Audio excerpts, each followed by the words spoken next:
प्रत्येकालाच आयुष्यामध्ये थोड्याफार प्रमाणात बाता मारायची सवय असते, म्हणजे थापा मारायची सवय असते. पण काही माणसं एवढ्या छान थापा मारतात ना की दुसऱ्यांचं मनोरंजन होईल. तर अशीच एक धमाल बतावणी आता आपल्या समोर घेऊन येत आहेत. चॅलेंज ऍक्सेप्ट केलेली जोडी, ज्यांच्याकडे आतापर्यंत 5 तुरे आहेत या स्पर्धेमध्ये. दिगंबर नाईक आणि हेमांगी कवे. दिसावा तो कसा पण दिसो गाई, मला लगीन करावं पाहिजे, हवालदार नवरा पाहिजे, मला लगीन करावं पाहिजे, हवालदार नवरा पाहिजे, मला लगीन करावं पाहिजे, हवालदार नवरा पाहिजे, मला लगीन करावं पाहिजे, हवालदार नवरा पाहिजे. आवड मला ज्याची मी त्यालाच आणलं, आवड मला ज्याची मी त्यालाच आणलं, ही जाग म्हणण्याला आता मी मानलं. शेजारची ही काळी मैना लागली हलवायला, तवा याला हवालदार हा लागला मैनेला शोधायला, तवा याला हवालदार हा लागला मैनेला शोधायला. मैने मैने मैने मैने 2-3 वेळा बोला, मैने एकदा तरी बघ ना. मैने 4 महिने झाले. गावा आणि मला कसं नाही कळलं. 4 महिने झाले.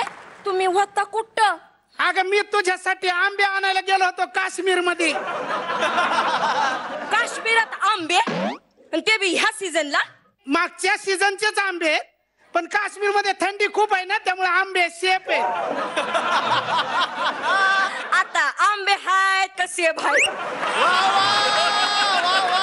अगं आंब्याचे हा. गेलो असा वांद्राईत एका आंब्याच्या झाडाला भरपूर आंबे लागले होते. पट्टा पट्टा पट्टा पट्टा झाडावर चढलो, तोंडातनं लाळ गळत होती, पटकन पेरू खाल्ला. आंब्याच्या झाडावर पेरू खिशातनं घेऊन गेलो होतो ना. मग पटा पटा पटा पटा 10-15 पेट्या अशा आंब्याच्या भरल्या, खांद्यावर घेतलं आणि आली का नाही पंचायत. म्हणलं उतरावं कसं. मग तुला तर माहिती आहे आपली आयडिया. लगेच दुसरं झाड तोडलं, त्याच्या फांद्याची शिडी बनवली, झाडाला लावली आणि टुनकन उडी मारली. शिडी असताना तुनकन उडी का मारली? उतरताना शिडी लावायची पारंपरिक सवय आहे ना मला. आंबे घेऊन आलो, पण तू गेली होती कुठं? अरे काय झालं, मी सकाळी उठली आणि तुला शोधायला निघाली. बर, ही अशी गोदावरी पार केली आणि समोर बघते तर काय काय आफ्रिका. वळून बघितलं तर काय काय वाघ. तिच्या आईला वाघानं माझ्याकडे बघितलं, मी वाघाकडे बघितलं, मी परत वाघाकडे बघितलं. येड्यास जास्त वेळ वाघाच्या डोळ्यात डोळे घालून बघू नये का? वाघ प्रेमात पडला मग. परत वाघाकडे बघते तर वाघ हित. तिच्या आईला मी वाघाला लगेच म्हंटल, अरे वाघ्या, एवढ्या मोठ्या जंगलाचा तू राजा बाई माणसासमोर असा नागडा फिरतोय. वाघ लगेच लाजला म्हणला, आहे महिला सॉरी. 2 मिनिटात टॉवेल गुंडाळून येतो. टॉवेल गुंडाळला तो तिथं आणि मी हित. तू कुठं? कसं झालं, सकाळी उठलो, वाईच कळ आली, मग लगेच तांब्या भरला आणि शेताकडे निघालो. म्हणजे या बाजूला नको, लईच फोन येतात, म्हणून या बाजूला गेलो. खाली बसणार तेवढ्यात फोन वाजला. म्हणजे एवढ्या सकाळी कोणी फोन केला? फोन काढून बघतो तर काय, पुदीन नाही, ओबामा मामा. ओबामा मामा? ओबामा माझा मामा आहे ना. कसा? माझ्या आईचा सक्का मानलेला भाऊ. सायकल वरनं डबल सीट शाळेत जायचे दोघं पण. अरे पण ते महत्वाचं नाहीये. मला म्हणलं असशील तसा ताबडतोब निघून ये. मग काय, लगेच तिकडं पाण्याचा तांब्या टाकला, रस्ता क्रॉस केला, एसटी पकडली, नाही रिक्षा पकडली आणि रिक्षावाल्याला म्हणलं चल अमेरिका. त्यानं लगेच खडाकटिंग आपलं तो मीटर का काही तो टाकला. मी असे डोळे लागले, डोळा उघडून बघतो तो काय, भेंडी बाजार नाही, व्हाईट हाऊस. आणि बघतो तर समोर उभा मामा. उभा मामा नाही, उभा मामा उभा राहिला होता ना, उभा मामा. मी म्हणलं काय झालं तुम्हाला, काय नाटक लावलं इंडियामध्ये? तुमचा तो रजनीकांत त्याचा मूड झाला म्हणून त्याने सूर्य सरकवला आणि साऊथच्या पॅनलवर घेतला. आम्ही इकडे अमेरिकेत काय गोट्या खेळायचे का? करू का राडा इंडिया बरोबर? मग मी म्हणलं मामा शांत हो, भावकीमध्ये लपडी नको. एवढा चिडून तुझा प्रॉब्लेम काय? तो म्हणला सूर्य. मी म्हणलं 1 मिनिट थांब. मी लगेच लॅपटॉप उघडलं. माझ्या स्क्रीन सेव्हर वरती सूर्य असतोच. लगेच पेन ड्राईव्ह घेतला, त्याच्यामध्ये कॉपी केला आणि मला मामा हा घे तुझा वेगळा सूर्य. आम्हाला देव टाकला. मामाला शाबास, मला दिलास. तुझं काय? म्हणजे माझी काळजी करू नको, माझ्याकडे 4-5 सूर्य असे पडलेले असतात. तेच भाड्यापासून थाबडाक थाबडाक करत इथं आलो. तू होती कुठं? अरे मी त्या रजनीकांतच्या घरला गेलते कॅरम खेळायला. तुझ्या कानाखाली सांगते काढू का? रजनीकांत बरोबर तू कॅरम खेळती वय? अरे नाही, मग? त्याने खरंच मला फोन केला. काय म्हणला? आणि म्हणला माझ्या जावयाचा लय प्रॉब्लेम झाला. त्याच्या जावयाचा काय प्रॉब्लेम? त्याचं गाणं तर अख्ख्या जगात फेमस आहे. ते आता होय? मी तिकडे गेले आणि त्याच्या जावयाला म्हणलं गाणं गाऊन दाखव. शाबास. तो म्हणला की काय? Why this Kolaveri Di Kolaveri, why this Kolaveri Di why this Kolaveri Di. आगे जाओ. तुझ्या आईला हे काय? मी म्हणलं असलं गाणं झालंय सुपर फ्लॉप. मग तो रडायला लागला. ढासा ढासा रजनीकांतच्या डोळ्यात हे पाणी. तुझ्या आईला म्हणलं सोल्युशन काढ. मग मी लगेच धनुष उचलला शाबास. आणि म्हणलं रिदम चेंज. रिदम चेंज केला आणि गाणं हिट.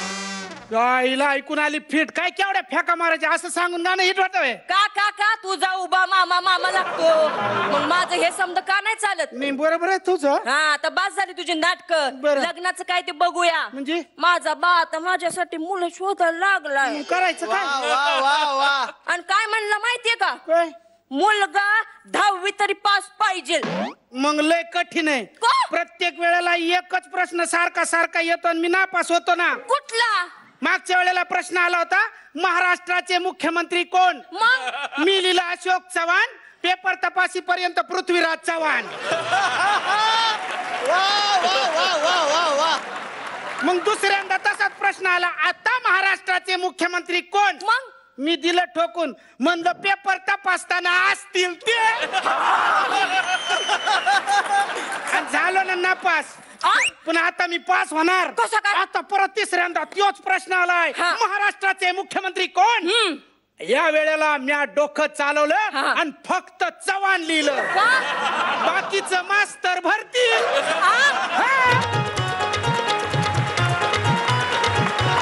तुमच्यासाठी सुद्धा लोक उभी राहिली ना. चॅलेंज ऍक्सेप्ट केलेली जोडी आहात तुम्ही. नाही, ह्या थापा आम्हाला खूप आवडल्या आणि या थापा बघून आपल्या सगळ्याच मित्रांना आपले थापाडे मित्र सुद्धा आठवलेले असतील. आता बघा, तुम्ही चॅलेंज ऍक्सेप्ट केलेलं आहे. कमेंट्स काय मिळतात तुम्हाला? दिगंबर आणि हेमांगी, सगळ्यात आधी तुमचं मनपूर्वक कौतुक की ह्याच्या आधीचा परफॉर्मन्स बघितल्यानंतर तुम्ही त्याला चॅलेंज करायची हिम्मत ठेवता. क्या बात, क्या बात आहे. Fantastic performance and a very very brilliant effort both of you. Digambar आणि हेमांगी खूप सुंदर, मला फार आवडलाय. God bless you. Mahesh sir, तुम्ही दोघांनी मिळून एक उत्कृष्ट असा एक आयटम आम्हाला दिलात, त्याबद्दल I am very grateful to you. आणि त्याच्यामुळे मला असं वाटतं फू बाय फूचा हा जो प्लॅटफॉर्म आहे, हा जो डायस आहे, has become very vibrant now. And I am looking forward for the rest of you to challenge this guys. Keep it up. All the best. बघूयात मग आता गुण तुम्हाला किती मिळत आहेत. परीक्षकांनी जर 10-10 गुण दिले तर 2 तुरे तुमच्याकडे राहतील. जर 10.5 आणि 10 झाले तर टाय होईल. आणि 10.5 मिळाले तर 4 तुरे तुमचे. आता निर्णय परीक्षकांच्या हातात. महेश सर, किती गुण? अर्धा. थापा होत्या. ओके. 10. स्वप्नील सर, इथे कदाचित तो अर्धा मार्क फार वाईटल रोल प्ले करणार आहे.